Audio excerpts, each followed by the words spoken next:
알테오젠 한번 보겠습니다. 최근에는 이제 주가 상승세가 꺾이면서 개인 투자자분들의 관심에서 조금 멀어진 종목이기는 한데 좀 기술적으로 중요한 위치에서 반등이 나온 것 같아요. 그래서 기술적인 흐름을 이따가 한번 좀 살펴볼 필요가 있을 것 같아서 한번 보겠습니다.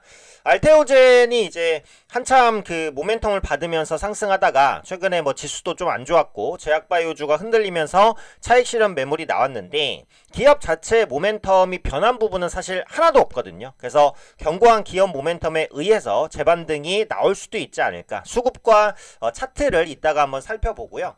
간단하게 모멘텀 그동안 많이 말씀을 드렸지만 다시 한번 체크를 한번 해드리면 일단 첫 번째로 그 키트루다 SC 제형 출시는 일정대로 진행될 가능성이 높습니다. 그래서 이게 일정대로 진행이 안 되는 거 아니냐 이제 요런 우려감이 있었어요. 특허 소송 때문에. 근데 그 의약품에 대한 판매 금지 가능성은 현재로서는 좀 낮아요. 네, 의약품은 공공재 성격이 있죠. 아무래도 의약품이 제공이 돼야 개인들의 이제 편의가 좀 증진이 되기 때문에 그런 부분에 있어서는 판매 금지가 좀 더 엄격한 조건 하에서 이루어집니다. 그래서 키트루다 SC 제형 출시 같은 경우에는 일정대로 진행될 가능성이 현재로서는 좀 더 높다라는 거죠.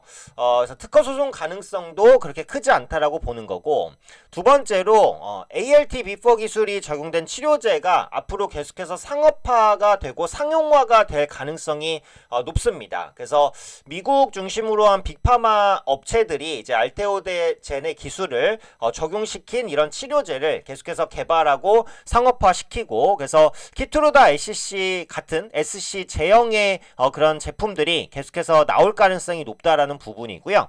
현금 흐름은 2026년부터 본격적으로 창출될 것 같아요. 근데 이게 이제 막연한 예상이 아닙니다. 보통 이제 신약 개발 업체 같은 경우에는 현금 흐름이 이제 언제 창출될까? 막연하게 뭐 3년 뒤, 5년 뒤 이렇게 이제 잡는 경향이 있는데, 알테오젠 같은 경우는 계약이 실제로 이루어지고 있는 거기 때문에 이게 막연한 게 아니고 실제로 2026년, 그러니까 현재부터 한 1, 2년 정도 뒤부터는 현금 흐름이 들어와요. 그럼 그 현금 흐름을 또 R&D에 투자를 할 텐데, 거기서 이제 또 SC 관련된 제형의 성과라든지 혹은 기타 신약 개발 성과라든지 이런 부분을 내게 됐을 땐 기업 가치가 한 템포 더 상승할 수 있는 가능성도 충분히 열려 있다라고 보시면 될 것 같습니다.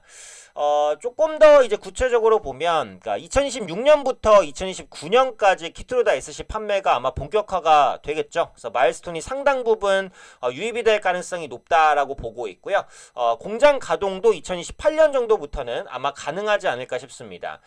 키트루다 SC의 판매 로열티는 연평균으로 봤을 때 한 2천억에서 2,500억 정도가 될 것 같아요. 네, 상당히 큰 금액이라고 보시면 될 것 같죠. 그래서 오크레부스라든지 뭐 다잘렉스 SC 제형도 출시되면서 산도주로부터 판매 로열티가 또 유입이 될 건데, 요것도 연평균 한 800억에서 1,000억 정도 나올 것으로 추정이 됩니다. 그래서 현금 흐름이 2026년부터 시작해서 2030년까지는 충분히 좋게 들어올 가능성이 높다라는 거죠.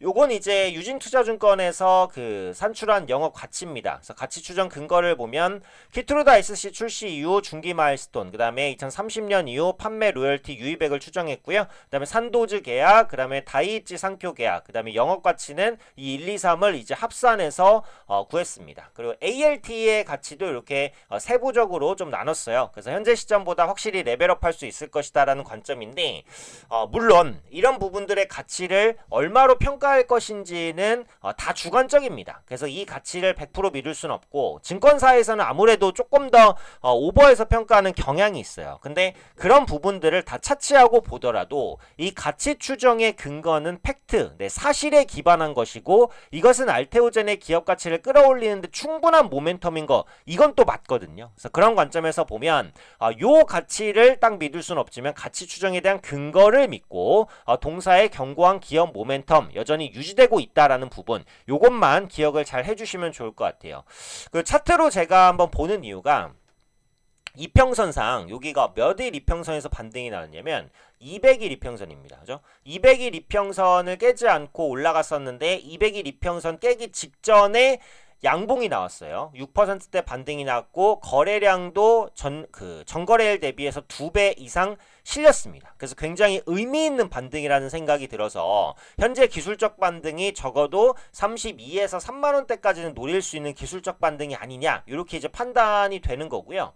이게 피보나치 되돌림상으로도 한번 보면 이게 38% 되돌림에 간당간당하게 걸쳐 있어요. 그래서 30만 원 안착에만 성공하면 최대 36만 원 정도까지도 반등이 나올 수 있는데 그 전에 매물대가 32만 원에서 3만 원에 위치해 있기 때문에 1차 목표는 31, 2만 원, 2차 목표는 36만 원. 이렇게 보면 기술적 분석 상으로는 목표가 잡는 게 가장 수월할 것 같아요. 200일 이평선에서 반등이 나왔으니까 200일 이평선이 종가 기준으로 깨지면 안 됩니다. 그래서 만약에 이걸 보유하고 계신 분들은 200일 이평선을 지키는지 그걸 보셔야 되고, 수급도 상당히 좋잖아요. 외국인이 이게 언제부터 매수냐면 작년 8월부터입니다. 작년 8월부터 거의 1년 반 가까이 계속 사고 있어요.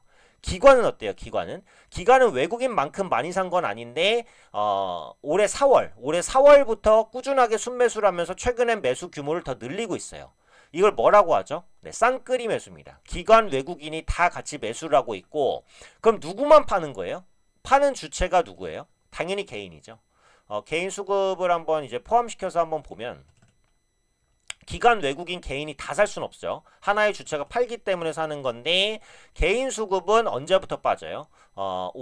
작년 한 7월부터 계속해서 순매도 우입니다. 근데 주가 급락했을 때만 개인이 살짝 샀다가 다시 개인이 매도세로 전환을 시키려는 모습이죠. 긴 흐름에서 기관과 외국인의 수급은 굉장히 좋습니다. 오히려 이 주가 급락, 요게 이제 기술적 부담이 좀 해소된 그런 조정이기 때문에 오히려 현재로서는 건전한 조정이었다. 이렇게 이제 보셔야 될 것 같고, 20일 이평선 위치에서 양봉을 띄웠기 때문에 상당히 의미 있다. 30만 원 초반대에서 중반대까지도 한번 반등을 노려볼 수 있는 그런 위치다. 대신 200일 이평선을 깨면 안 된다. 네, 요 정도의 관점으로 잡고 대응하셔야 될 것 같아요.